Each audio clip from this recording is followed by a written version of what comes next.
Well, hello and welcome back to Read Becca. This is kind of an unusual video. I did this maybe 2 years ago once, and I've been mentally compiling ever since, so I could do something like this again. And that is to recommend books to some of my favorite booktubers. This is not in any way meant to pressure them that they have to read these books. I've not even done very good due diligence to verify they haven't read these books, but it's mainly just a shout out of some books I really enjoy that don't get talked about enough, in my opinion, and also shout out some booktubers who I really love. These are all booktubers that I followed for some time and watch all of their videos. And some of these are people that I interact with regularly and have kind of formed personal relationships with.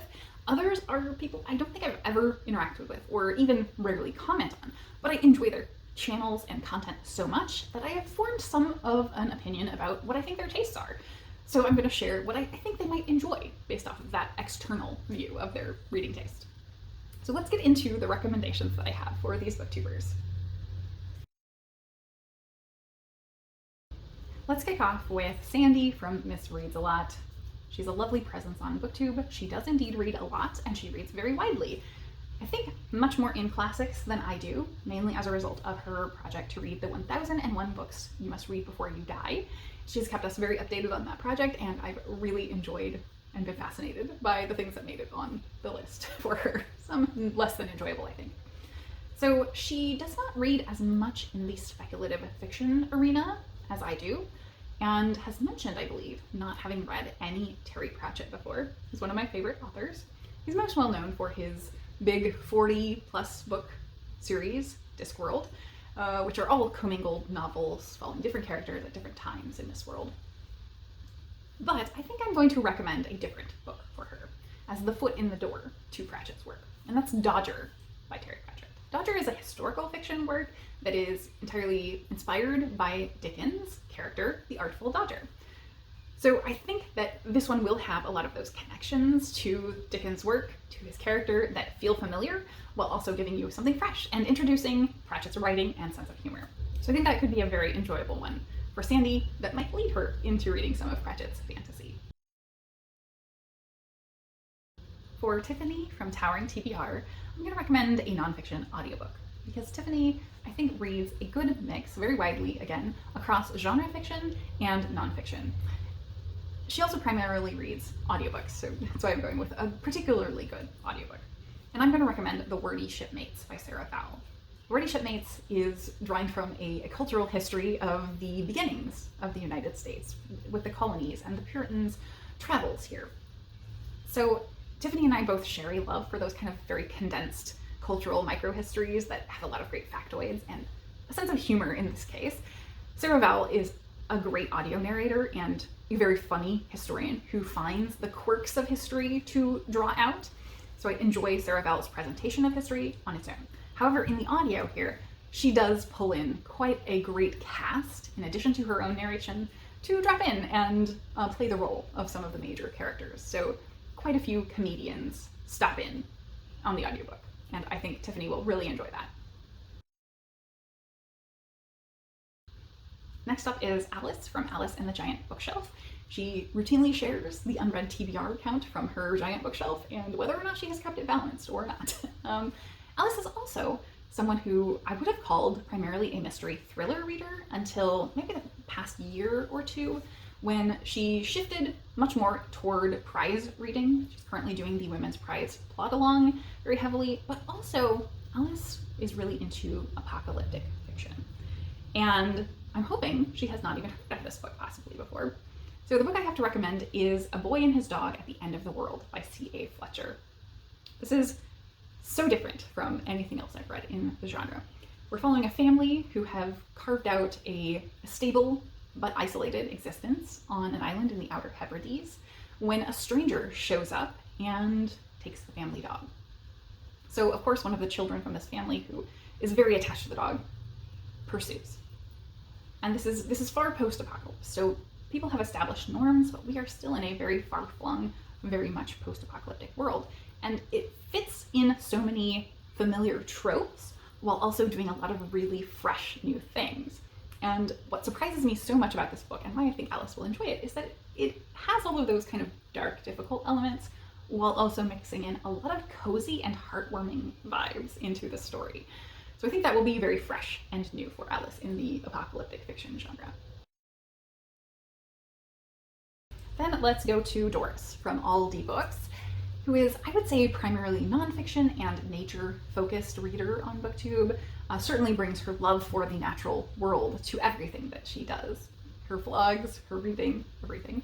And she is just so passionate. She also recently moved to China and is a teacher there. And I think over the course of that move, she leaned into some cozier reading and also graphic works, I think for the first time primarily. And so I'm going to recommend a very cozy graphic novel that I loved. That is The Princess and the Grilled Cheese Sandwich by Dia Munez. I love this because it is full of cheese and cheesy puns. It follows a young woman who doesn't really fit the gender norms, doesn't want to be married off in this very pseudo-medieval-ish world, but she winds up making a connection with another woman who she loves, and they bond over grilled cheese. And it's just very fluffy, very beautiful and colorful to look at, and I think it will be a great, great cozy distraction for Doris. Next, I want to focus Jolene from BookwormAdventureGirl. Jolene is a passionate Canadian who reads a lot of Canlit, focuses on Canadian book prizes that I think would fly under the radar very often otherwise, as well as reading along as a shadow Giller judge to kind of predict and follow along with the nominations for the Scotiabank Giller Prize.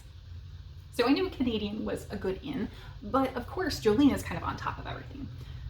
Jolene does read a good amount of nonfiction, but I think maybe she has not read this. So I'm going to recommend Me, Myself, They by Luna M. Ferguson. And the reason I'm recommending this, it is a memoir, and it's a hard-hitting LGBT-focused memoir that taught me so much about gender fluidity and the intersection of transness and non-binariness in ways that I didn't know before, so I felt very informed by this. But the Canadian tie-in is that the author is Canadian, is a filmmaker, and has had success in adulthood coming out of their childhood trauma and coming of age. And also, this features the very specific Canadian aspect of discussing Ferguson's activism in LGBT rights in Canada, and particularly the fight for a non-binary identifier on Canadian legal documents. So I think that would be a really interesting personal account for Jolene to take in. Next, let's go to Dia of Novelidea. Dia must be about the most social person on BookTube, I think. She probably has like 30 buddy reads going every single month, it seems like. And she has very few limits on things she will read, other than I think probably content limitations. But every style, every genre, every type of book, every age category, Dia is all over the place in reading, much like myself. And so I'm going to recommend a children's book to Dia, and that is The Dragon with a Chocolate Heart by Stephanie Burgess. So this is middle grade, probably on the upper end, and we are following a dragon who runs into a sorcerer, gives the dragon a taste of chocolate, and traps the dragon in a human form. And the dragon is so enamored with the chocolate that this dragon can't figure out how to transform back, and so does the only thing they can. They decide to go work for a chocolatier and sate their desire for chocolate. But there is so much more to this story, so much about self-acceptance and finding who you are in the world, so much about found family as well. So this is just a real heartwarming story, and it's a real delight to read. But also, of course, there's the chocolate. So if you like chocolate at all, your mouth will be watering throughout this entire book. So I think this one has a lot of the charming vibes that really will appeal to Dia. Olive of AbookOlive is almost certainly the indisputed nonfiction queen of BookTube, hosting the Nonfiction November event every year and boosting all of our nonfiction reading here on BookTube, really creating a movement surrounding it. So that's certainly the focus of her channel is nonfiction, though she reads more widely than that. And I know she also loves a really fantastic pop culture tie-in to a book. And she recently did a video discussing really well-produced audiobooks that she loves. So I know those are things she likes. And as a result of that, the recommendation I'm going to give to Olive is How to Be Perfect, the correct moral answer to every question by Michael Schur. And this is a philosophy book, which is not my normal thing, but this is very accessible and easy to read. This book is Michael Schur, who is the showrunner and writer of Good Place, his research that he did in order to present that show thematically, as well as Chidi's lessons in the show. So, though it's not my sort of thing, I found it so incredibly interesting and informative, and I think those are key elements that Olive looks for in her nonfiction. It's also very easy to read and consume, and tries to make these philosophical, lofty ideas accessible to the average reader. So I think for those reasons she would like it as well.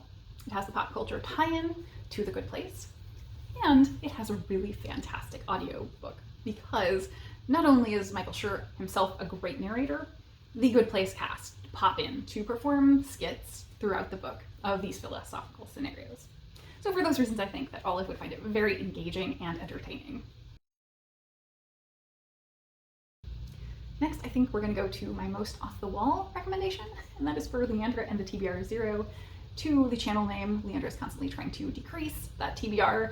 Leandra is someone who works in a library and reads voraciously, has very few constraints or, I guess, comfort zones in reading, but has recently been dabbling outside of those comfort zones into areas like monster and sci-fi romance. And so I'm going to lean into that and recommend The Fifth Gender by G.L. Carriger.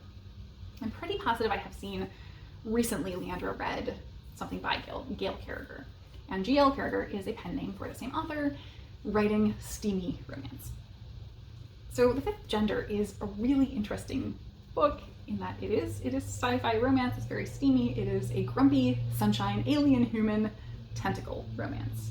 And for all purposes, though one of them is an alien, it's a male-male romance. And it is very, very steamy. However, it's also so cozy and very full of heartfelt, adorable moments. The book opens with the alien being so genuine and taking it very, very seriously that he is about to have the duty of cat sitting. And he takes this duty very, very, very seriously.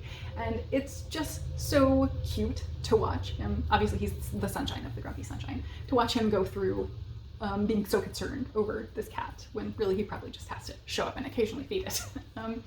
But this is all in space. Very early in the book, there is a dramatic death of an alien.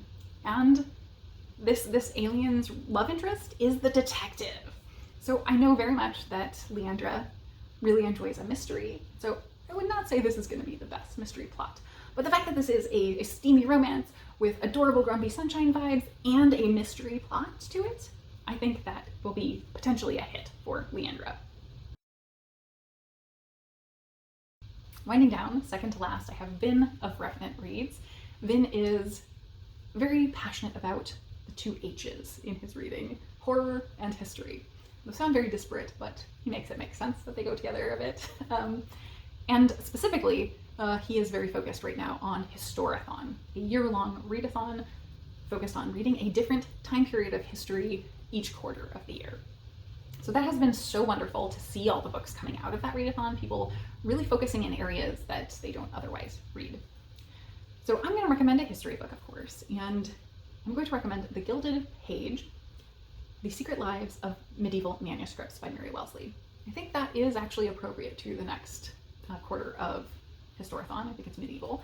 But this is a book that from the outside might look a little dry or boring, possibly, but I saw the cover. I love illuminated manuscripts, and so for me it was like immediately I must read that, and I did, and I enjoyed it so much.